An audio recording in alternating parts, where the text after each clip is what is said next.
ஆண்டவரும் இரட்சகருமாகிய இயேசு கிறிஸ்துவின் நாமத்தில் உங்களுக்கு அன்பின் வாழ்த்துக்கள்.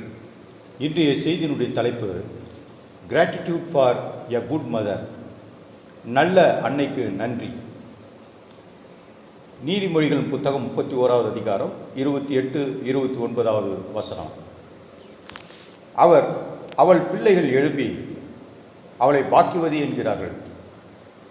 அவள் புருஷனும் அவளை பார்த்து, அநேக பெண்கள் குணசாலிகளாய் இருந்தது உண்டு, நீயோ அவர்கள் எல்லாருக்கும் மேற்பட்டவள் என்று அவளை புகழ்கிறான். ஒரு குடும்பத்தில் பெண்ணானவள் கணவனுக்கு நல்ல மனைவியாகவும் பிள்ளைகளுக்கு நல்ல தாயாகவும் புகழப்படுவதை தான் இந்த அதிகாரத்திலே நாம் வாசிக்கிறோம். கர்த்தருக்கு பயப்படுகிற ஸ்திரியே புகழப்படுவாள் என்று 30வது வசனத்திலே நாம் வாசிக்கிறோம். மற்ற எல்லா மார்க்கங்களிலும் பெண்கள் மிகவும் குறைவாக மதிப்பிடப்படுகிறார்கள். ஆனால் கிறிஸ்துவத்தில் மட்டும்தான் பெண்களுக்கு சம அந்தஸ்து, சம உரிமை ஆண்களுக்கு நிகராக கொடுக்கப்படுகிறது என்பதை பார்க்கிறோம். ஆண்டவராக இயேசு கிறிஸ்து தன்னுடைய ஊழியத்திலே அநேக பெண்கள் அவருக்கு சேவை செய்தார்கள், அவரோடு கூட இருந்தார்கள் என்பதை லூக்கா சுவிசேஷம் 8ஆம் அதிகாரம் 1வது 2வது வசனத்திலே நாம் பார்க்கிறோம். பெண்கள் குடும்பத்தில் மட்டுமல்ல, சமுதாயத்திலும் நல்ல கல்வி, வேலைவாய்ப்பு மற்றும் வியாபாரம், விவசாயம், விஞ்ஞானம், மருத்துவம் போன்ற அனைத்து துறைகளிலும் அவர்கள் முன்னேறி இருக்கிறார்கள். கர்த்தர் அவர்களை ஆசீர்வதித்திருக்கிறார். ஆண்டவர் அவர்களுக்கு உயர்வை தந்திருக்கிறார் என்பதை பார்க்கிறோம். எந்த குடும்பம், எந்த நாடு, எந்த வீடு, எந்த சபை பெண்களுக்கு முக்கியத்துவம் கொடுக்கிறதோ அந்த குடும்பமும் சபையும் நாடும் வளர்ந்திருக்கிறது, உயர்ந்திருக்கிறது என்பதை பார்க்கிறோம்.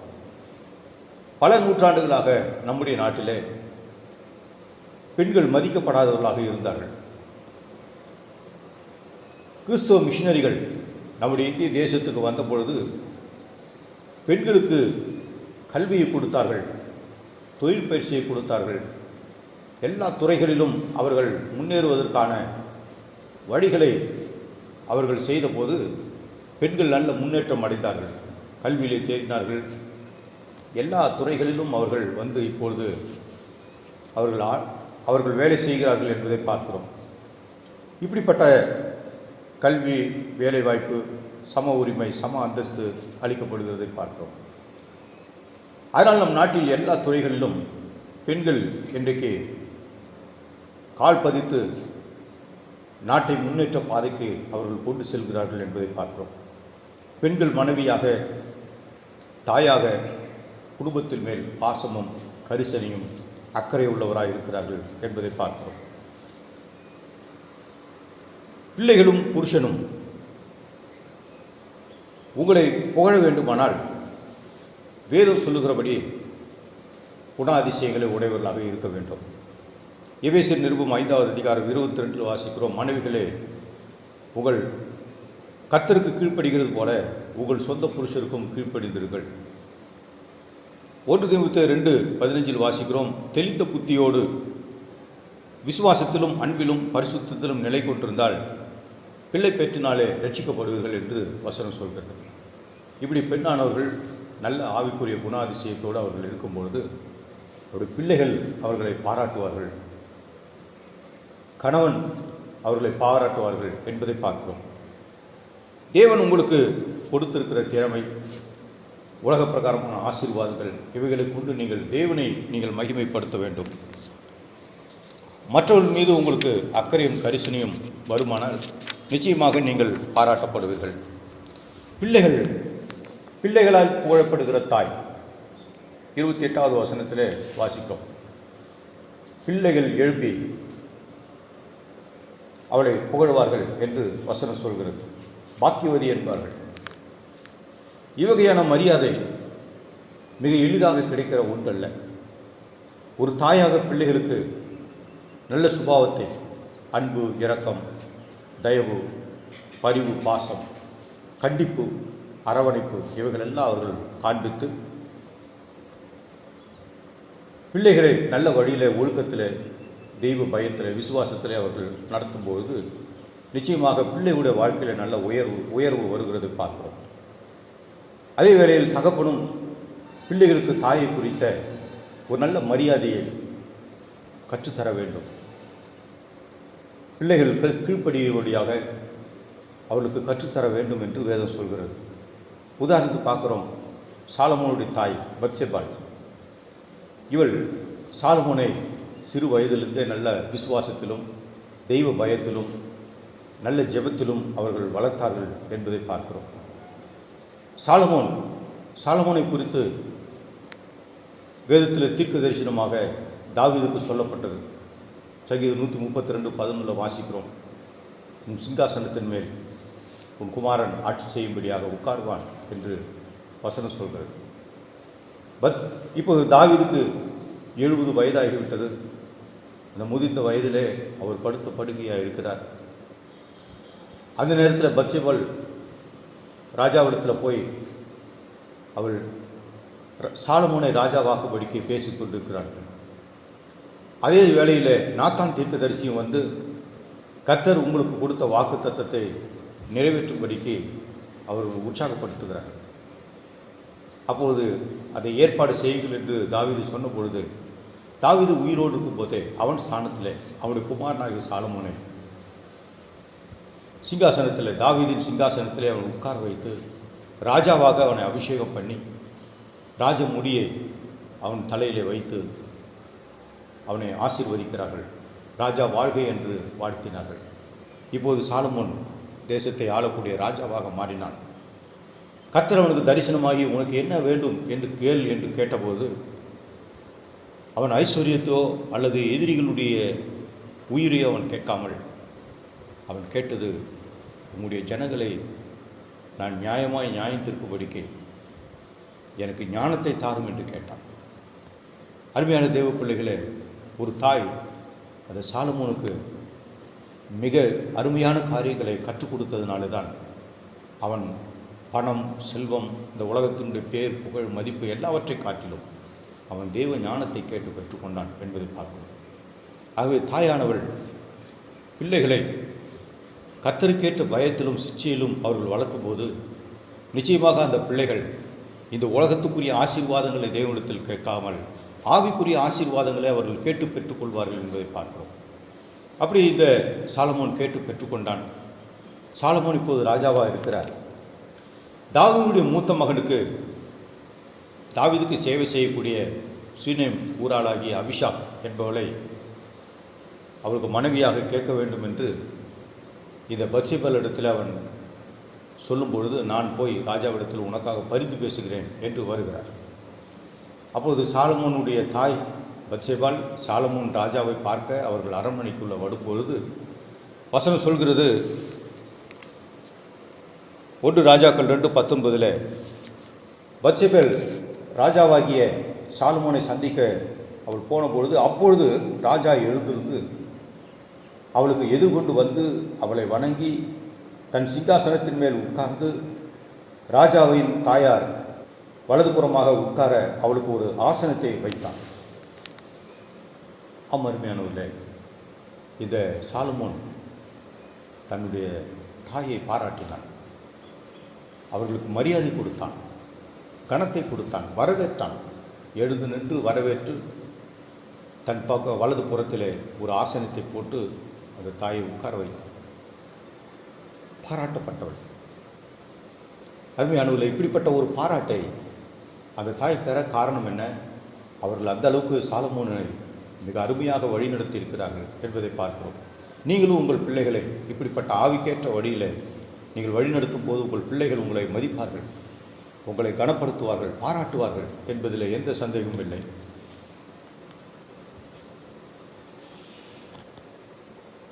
இரண்டாவது காரியம், கணவனால் புகழப்படுகிற மனைவி. ஒரு கணவனுடைய உயர்வுக்கு, முன்னேற்றத்துக்கு மிக முக்கியமான ஒரு காரணம் மனைவி. கணவனுடைய உயர்வில் பொறாமைப்படாத ஒரே ஒரு உறவு மனைவி தான் என்பதை பார்க்கிறோம். ஜெபத்திலே ஒருமனக்கூடிய ஒரே ஒரு உறவு எது என்றால் மனைவி தான். ஆண்டவராக இயேசு கிறிஸ்து சொல்லியிருக்கிறார், இருவர் ஒருமனப்பட்டு நீங்கள் எவைகளை கேட்பீர்களோ அவைகளை பெற்றுக்கொள்வோம் என்று விசுவாசிங்கள் என்று. அருமையானவர்களே, விசுவாசிகளோடு நாம் சேர்ந்து ஜெபிக்கிறோம், ஊழியர்களோடு சேர்ந்து ஜெபிக்கிறோம், நண்பர்களோடு சேர்ந்து ஜெபிக்கிறோம், நல்லதுதான். ஆனால் இந்த ஒரு மனம் என்பது கணவன் மனைவியாக அவர்கள் சேர்ந்து ஜெபிக்கும் பொழுதுதான் அங்கே மிகப்பெரிய ஒரு மனம் உண்டாகிறது என்பதை பார்க்கிறோம். ஆகவே நீங்களும் அருமையான தாயாராக இருக்கிறவர்கள் உங்கள் கணவனோடு சேர்ந்து நீங்கள் ஜெபியுங்கள், குடும்பமாக ஜெபியுங்கள். கணவன் மனைவி பிள்ளைகளாக சேர்ந்து கர்த்தரை நோக்கி ஜெபியுங்கள். நிச்சயமாக உங்களுக்கு ஆசீர்வாதம் உண்டாகும். பிரசங்கி புத்தகம் 4ஆம் அதிகாரம் 12வது வசனத்தில் வாசிக்கிறோம், முப்புரி நூல் சீக்கிரமாக யாராது என்று. அப்படின்றால் கணவன் மனைவி கர்த்தர் என்கிற இந்த ட்ரையாங்கல், இந்த முப்பரிமாணம், ஆகவே இந்த முப்பரி நூல் இது அது சீக்கிரத்தில் அது என்ன செய்யாது முடியாது என்று வேதத்தில் வாசிக்கிறோம். இப்படிப்பட்ட ஒரு ஐக்கியம் வேண்டும். ஆகவே கணவன்மார் உங்களுடைய மனைவியை நீங்கள் பாராட்டுங்கள், உங்கள் மனைவியோடு நீங்கள் ஐக்கியமாக இருங்கள். தேவனோடும் அடுத்தபடியாக உங்கள் மனைவியோடும் நீங்கள் அன்பாக இருந்து தேவனை மகிமைப்படுத்துங்கள், ஐக்கியமாக இருங்கள். கர்த்தர் உங்களை ஆசீர்வதிப்பார். முதலாவது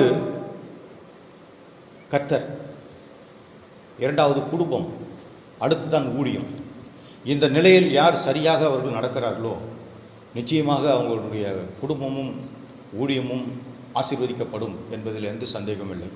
எபேசியர் நிருபம் 5ஆம் அதிகாரம் 25வது வசனத்தில் வாசிக்கிறோம், புருஷர்களே உங்கள் மனைவிகளில் அன்பு கூறுங்கள், அப்படியே கிறிஸ்துவும் சபையில் அன்பு கூர்ந்தார். அருமையானவர்கள், ஆண்டவராக இயேசுவானவர் சபைக்காக தன் ஜீவனையை கொடுத்திருக்கிறார். அவர் அவ்வளவாக அன்பு கூர்ந்திருக்கிறார். அதுபோல கணவன்மார் உங்கள் மனைவிகளில் நீங்கள் அன்பு கூறுங்கள். கணவன் மனைவி பேசுவதை கேட்க வேண்டும். இன்றைக்கு அநேக பெண்கள் பேசுகிறதை கணவன்மார் அரைகுறையாக பாதி இருதயத்தோடு கேட்பதனாலே அவர்கள் சொல்வது என்னவென்று அவர்கள் தெரியவில்லை. அவ்வளவு அலட்சியம் செய்கிறார்கள் என்பதை பார்க்கிறோம். 100% கேட்கிற மனைவி பேசுகிறது, 100% கேட்கிற ஆண்கள் புருஷன்மார்கள் இந்த உலகத்தில் இல்லை என்று சொல்கிறார்கள் அநேக அறிஞர்கள். ஆனால் அருமையான தேவ பிள்ளைகளே, புருஷன்மார் மனைவி பேசுவதை கேட்டு இருவருமாக அவர்கள் ஒருமனப்பட்டு ஒரு தீர்மானத்தை எடுக்கும் பொழுது கர்த்தருக்குள் அது ஆசீர்வாதமாக இருக்கும் என்பதில் பார்க்கிறோம். ஆகவே இப்படி நீங்கள் பேசுவதை கேட்கும்போது தான், மனைவி பேசுவதை கணவன் கேட்கும்போது மட்டும்தான் அந்த குடும்பம் ஆசீர்வாதமாக இருக்கும் என்பதை பார்க்கிறோம். நீங்கள் உங்கள் மனைவிக்கு கொடுக்க வேண்டிய மரியாதையும் மதிப்பையும் நீங்கள் கொடுக்காவிட்டால், உங்கள் பிள்ளைகளிடத்தில் போய் நீ அம்மாவுக்கு கீழ்ப்படிந்திரு, அவங்கள மதிப்பு கொடு, அவங்களுக்கு மரியாதை கொடு என்று சொல்லும் பொழுது பிள்ளைகள் மதிக்க மாட்டார்கள். ஏனென்றால் கணவன்மார் மனைவிமாரை மதிக்காத பொழுது அதை பார்க்கிற பிள்ளைகள் நிச்சயமாக அவங்களுடைய தாயாரையும் அவர்கள் மதிக்க மாட்டார்கள். ஆகவே கணவன்மார்கள் மிக ஜாக்கிரதையாக மனைவியை கனப்படுத்தணும், மனைவிக்கு செய்ய வேண்டிய கடமைகளை செய்ய வேண்டும், அவர்களை பாராட்ட வேண்டும். அவர்கள் செய்கிற நல்ல செயல்களை நீங்கள் பாராட்டுங்கள். அவருடைய பிறந்த நாளிலோ திருமண நாளிலோ நீங்கள் அவர்களை பாராட்டும் பொழுது, ஒரு சிறு பரிசுகளை கொடுக்கும் பொழுது, உங்களுடைய அன்பையும் நேசத்தையும் வெளிப்படுத்தும் பொழுது நிச்சயமாக அவர்கள் சந்தோஷப்படுவார்கள்.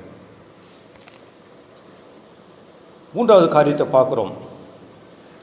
பாராட்டுவது மனித குணத்தில் வளர்வதற்கு அவசியமான ஒரு ஒன்றாக இருக்கிறது. ஆகவே ஒரு மனிதன் பாராட்டக்கூடிய, அப்ரிஷியேட் பண்ணக்கூடிய, அவர்கள் செய்வதை கவனித்து அவர் மேல் அக்கறை கொண்டு அன்பு காட்டி அவர்களை நீங்கள் பாராட்டும் பொழுது நிச்சயமாக அவங்களுடைய வாழ்க்கையில் ஒரு சந்தோஷம் இருக்கும், மகிழ்ச்சி இருக்கும் என்பதை பார்க்குறோம். இப்படியாக ஒருவர் சொல்கிறார், ஏரல் ஆஃப் பீக்கன்ஸ்ஃபீல்டு என்கிறவர் இப்படி சொல்கிறார்: கௌரவம் மற்றும் அவற்றிற்கான என் வாழ்க்கையின் ஒவ்வொரு அடியிலும் நான் என் நல்ல மற்றும் உண்மையுள்ள மனைவிக்கு கடமைப்பட்டிருக்கிறேன் என்று சொல்கிறார். ஜோனதான் எட்வர்ட்ஸ் என்கிற ஊழியக்காரர் அவருடைய மிஷனரி நியமனத்திலிருந்து அவர் தள்ளப்பட்ட பொழுது அந்த கடிதத்தோடு கூட அவர் வீட்டுக்குள்ளே வருகிறார். அவருடைய மனைவி அவருடைய சோகமான முகத்தை பார்த்து அவர்களை உற்சாகப்படுத்தும்படியான வார்த்தைகளை சொல்கிறார். நான் உங்களுக்காக ஒரு மேஜையை ஆயத்தப்படுத்தியிருக்கிறேன். உங்களுக்கு அந்த மேஜையின் மீது விளக்கை ஏற்றி வைத்திருக்கிறேன். பேப்பரையும் பேனாவும் வைத்திருக்கிறேன். நீங்கள் புத்தகம் எழுத வேண்டும் என்று நினைத்தீர்களே, அதற்குரிய ஓய்வு இப்போது உங்களுக்கு கிடைத்திருக்கிறது. நீங்கள் போய் உற்சாகமாய் அந்த வேலையை செய்யுங்கள் என்று சொன்ன பொழுது ஜோனதான் எட்வர்டுக்கு மிகவும் சந்தோஷம். அவர் வெளியே நிராகரிக்கப்பட்டார். அந்த வருத்தம் நீங்கி அவர் சந்தோஷமாக புத்தகத்தை எழுதினார். இந்த உலகத்திலேயே மிக பிரபலமான புத்தகமாக அது மாறியது என்பதை பார்க்கிறோம். அருமையானவர்களே, இன்றைக்கு கணவன்மாரை உற்சாகப்படுத்தக்கூடிய மனைவிமார்களை நீங்கள் பாராட்டுங்கள். கர்த்தர் உங்களை ஆசீர்வதிப்பாராக. கர்த்தருக்கு பயப்படுகிற ஸ்திரீயே புகழப்படுவாள். எஸ்தர், ரூத், அன்னாள், மரியாள், எலிசபெத் போன்றவர்கள் பாராட்டப்பட்டார்கள். கர்த்தருக்கு பயப்படுகிற நீங்களும் பாராட்டப்படுவீர்கள்.